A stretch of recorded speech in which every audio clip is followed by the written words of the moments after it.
تم نے قربانی خریدنی ہے، تم نے ساری توجہ جیب پر نہیں دینی، تم نے اپنے دل پر بھی توجہ دینی ہے کہ تمہارے دل میں کیا ہے۔ لہو تقوی منکم، کیا اس کے اندر تقوی ہے کہ ایک انسان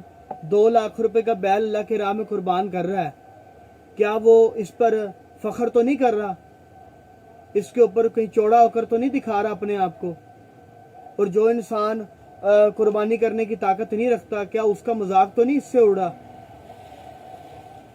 آپ اللہ کی راہ میں زیادہ سے زیادہ خرچ کریں،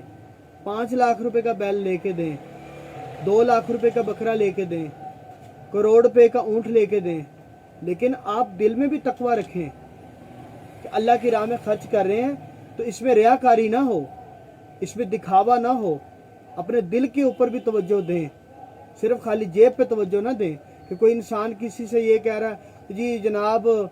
میرے پاس تو بڑے غریب اور فقراء لوگ آتے ہیں تو میں نے قربانی کو گوشت، میرا تو یہ ارادہ ہوتا ہے کہ زیادہ سے زیادہ کھلا تقسیم ہو سکے، اور یہ اس طرح کی باتیں نہیں کرنی۔ اللہ نے اگر نعمت دی ہے تو عاجز بن کے دکھانا ہے، نعمت کے اوپر اکڑنے والا تو وہ تکبر جو ہے یہ تو شیطان کا عمل ہے۔